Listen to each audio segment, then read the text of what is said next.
केंद्र सरकार नई पेंशन योजना लाई है। नाम है यूनिफाइड पेंशन स्कीम यानी यूपीएस। लेकिन इसमें नया क्या है? नेशनल पेंशन स्कीम तो ऑलरेडी लागू है, तो इससे और ओल्ड पेंशन स्कीम से ये कितना अलग है? चलिए एकदम आसान भाषा में आपको समझाते हैं। तो ये स्कीम केंद्र सरकार के 23 लाख कर्मचारियों से जुड़ी हुई है। अब आते हैं इस बात पे कि यूपीएस में क्या क्या खास है। एक तो कम से कम 50% पेंशन की गारंटी मिलेगी। लेकिन 50% किसका?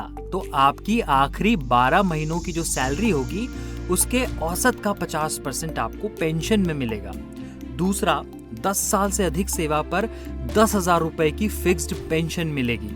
अगर रिटायर्ड कर्मचारी की मौत हो जाए तो परिवार को 60% पेंशन मिलेगी। इस पेंशन को महंगाई के साथ भी जोड़ा गया है, यानी महंगाई बढ़ने पर आपकी पेंशन भी बढ़ेगी। ग्रेच्युटी तो मिलेगी ही मिलेगी, साथ ही साथ नौकरी छोड़ने पर एक मुश्त रकम भी दी जाएगी। लेकिन अगर आपको मौजूदा एनपीएस स्कीम ज्यादा समझ आती है तो आप एनपीएस में ही बने रह सकते हैं। बेसिकली आपके पास ऑप्शन है।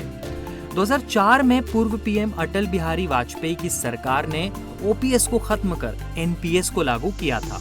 एनपीएस में फिक्स्ड पेंशन मिलेगी, इसकी गारंटी को हटा दिया गया था और फिर कर्मचारियों को अपनी ही सैलरी से 10% पेंशन फंड में भी देना होता है।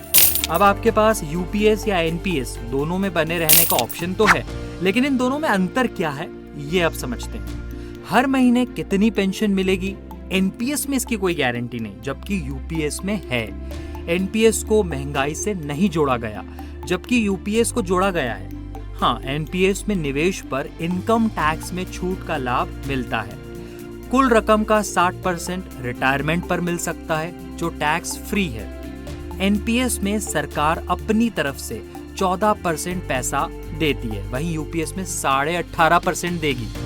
10 साल की सेवा के बाद एनपीएस में सुनिश्चित पेंशन का कोई प्रावधान नहीं है। अब ओल्ड पेंशन स्कीम और यूपीएस में क्या अंतर है?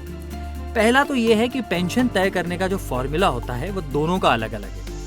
दूसरा, ओपीएस में पेंशन आपके आखिरी सैलरी का 50% होगा।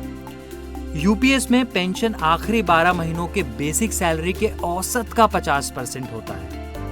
ओपीएस में कर्मचारी को अपने सैलरी से कुछ नहीं देना होता था, जबकि यूपीएस में 10% देना होगा। ओपीएस में आमतौर पर पेंशन 2 बार संशोधित होती है। यूपीएस में पेंशन को महंगाई से जोड़ा जाएगा, लेकिन उसका आधार कंज्यूमर प्राइस इंडेक्स होगा।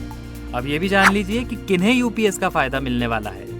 तो 2004 से लेकर 31 मार्च 2025 तक एनपीएस के तहत रिटायर हुए सभी कर्मचारियों को इसका फायदा मिलेगा।